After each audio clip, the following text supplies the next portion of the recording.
تقدیر کے بارے میں تقدیر کے بہت سے لیولز ہوتے ہیں. کچھ لیولز ایسے ہوتے ہیں ہائیسٹ کہ جو لکھ دیے گئے ہیں وہ تبدیل نہیں ہوتے.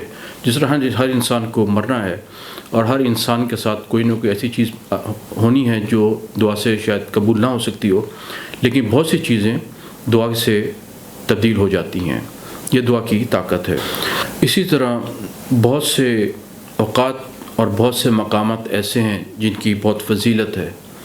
مثلاً جمعے کے دن عصر سے مغرب کے دوران دعا کی قبولیت کا ٹائم ہے. ہر روز ہر رات آخری تیسرے پہر میں رات کے اللہ تعالیٰ نچلے آسمان پہ آ جاتے ہیں اور انسان کی دعائیں قبول کرتے ہیں. نچلے آسمان پہ آنے سے مراد کہ وہ انسان کے قریب ہوتے ہیں اور دعا کی قبولیت کا وہ ایک ٹائم ہوتا ہے. اسی طرح لیلۃ القدر کے بارے میں فرمایا گیا ہے، طاق راتوں میں ہے، اس میں بھی دعا قبول کی جاتی ہے. میدان عرفات میں کی جاتی ہے. یہ وہ مقامات ہیں، اور وہ 3 اہم مقامات تو بہت ہی اہم ہیں: مکہ معظمہ، مدینہ منورہ اور یروشلم. یہ سب بابرکت علاقے ہیں جہاں پر اللہ تعالیٰ دعائیں قبول فرماتے ہیں.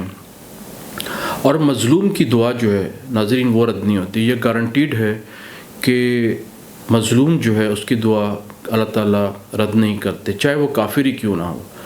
اس کے ظالم کی پکڑ ہوتی ہے اس صورت میں، اور اللہ تعالیٰ کے درمیان اور اس مظلوم کی دعا کے درمیان کوئی پردہ حائل نہیں ہوتا. یہ ایک حدیث سے ہمیں معلوم ہے. نبی کریم نے فرمایا کہ جو چیز انسان کی عمر بڑھاتی ہے وہ اس کے گڈ ڈیڈز ہیں، اس کے حسن اخلاق ہے، اپنے رشتہ داروں کے ساتھ، اپنے جاننے والوں کے ساتھ اگر وہ قطع تعلق نہیں کرتا، اچھے اخلاق کے ساتھ ان کے ساتھ معاملات رکھتا ہے تو اس انسان کی عمر میں اضافہ ہوتا ہے. اسی طرح جو چیز تقدیر کو چینج کرتی ہے وہ دعا ہے.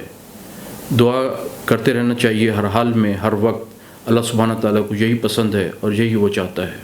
فَاذْكُرُونِي أَذْكُرْكُمْ وَاشْكُرُوا لِي وَلَا تَكْفُرُونَ. اس کا ذکر کرتے رہیں، اس سے دعا مانگتے رہیں، اس سے بھیک مانگتے رہیں، اس سے التجا کرتے رہیں. اور دوسرے لوگوں سے بھی ہم دعا کروا سکتے ہیں جو لوگ بہت متقی و پرہیزگار ہوتے ہیں، کیونکہ ہم دیکھتے ہیں قرآن کریم میں ایسی مثالیں موجود ہیں. یعقوب علیہ السلام کے بیٹوں نے اپنے والد سے کہا کہ ہماری مغفرت کے لیے دعا کریں. پھر حدیث سے ہمیں معلوم ہوتا ہے کہ نبی کریم صلی اللہ علیہ وسلم نے حضرت عمر کو فرمایا کہ یمن سے ایک آدمی آئے گا حضرت اویس کرنی کے بارے میں، ان سے اپنی مغفرت کے لیے دعا کروانا. اور اسی طرح اور مقامات پہ بھی ہم دیکھتے ہیں کہ متقی و پرہیزگار لوگوں سے دعا کروائی جا سکتی ہے. ناظرین، دعا کی قبولیت کے لیے ایک اہم چیز یہ ہے کہ ہم جب بھی دعا کریں ہم کل مومنین مومنات کے لیے دعا کریں، تمام مسلمانوں کے لیے دعا کریں. تو جب ہم سب کے لیے دعا کرتے ہیں تو فرشتے ہمارے لیے بھی دعا کرتے ہیں کہ آپ کو بھی یہ نعمتیں عطا ہوں. اللہ رب العزت بڑا رحیم و کریم اور غفور و رحیم ہے، اور اس کے خزانوں میں کسی چیز کی کمی نہیں. دعا مانگنے میں کبھی بخل سے کام نہیں لینا چاہیے، اور کبھی بھی کوئی اسپیسیفک چیز مانگنے کی بجائے ہمیشہ اس سے بہتر چیز مانگی جائے، کیونکہ وہ ہر چیز دینے پہ قادر ہے. اور ہر وقت دعا کرنی چاہیے. ہم لوگوں میں بعض یہ ایک مسکنسیپشن ہے کہ ہم لوگ عام طور پہ دعا جب کرتے ہیں جب کوئی کلیمٹی یا کوئی ٹریجڈی وقوع پذیر ہو جاتی ہے.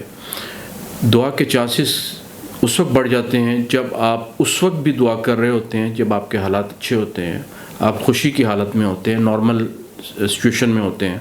اور اس کے بعد خدا نخواستہ جب کلیمٹی آتی ہے کوئی، کیونکہ اللہ تعالیٰ ہر انسان کو آزمائش سے گزارتا ہے، ہر انسان پہ امتحان بھی آتے ہیں، آزمائشیں آتی ہیں، تو اس وقت پھر اللہ رب العزت اس انسان کی دعا زیادہ قبول فرماتے ہیں. اور اس کے لیے ہم وسیلہ بھی دے سکتے ہیں اپنے نیک اعمال کا، اور ہم نے جو اچھے کام کیے ہیں ان کا وسیلہ بھی ہم دے سکتے ہیں اللہ سبحانہ تعالیٰ کو. دعا کی قبولیت کے لیے یہ بھی ضروری ہے. ناظرین، ایک چیز ایسی ہے جس سے دعا کی قبولیت نہیں ہوتی، وہ ہے رزق حرام. جب انسان حرام کی کمائی پہ پل رہا ہوتا ہے، کھا پی رہا ہوتا ہے، دوسروں کا حق یعنی کہ مار رہا ہوتا ہے، یعنی کہ ظلم کر رہا ہوتا ہے، رشوت لے رہا ہوتا ہے، یا اور دوسرے غلط کام کر رہا ہوتا ہے، تو اس انسان کی دعا جو ہے وہ قبول نہیں ہوتی. دعا ہر وقت ہر حالت میں مانگتے رہنا چاہیے، اور یہ کبھی بھی ایزیوم نہیں کرنا چاہیے کہ چونکہ ہماری دعا قبول نہیں ہو رہی تو ہم اس کو چھوڑ دیں. یہ نہایت سخت گناہ ہے. کیونکہ آپ اللہ تعالیٰ کی رحمت سے مایوس نہیں ہو سکتے، اور جب ہم دعا کر رہتے ہیں وہ کسی نہ کسی طریقے سے کمپنسیٹ ہو رہی ہوتی ہے، اور اللہ تعالیٰ اس کو قبول فرما رہے ہوتے ہیں، وہ فرما چکے ہیں۔ ناظرین، آج کے لیے اتنا ہی، اجازت دیجیے، اللہ حافظ۔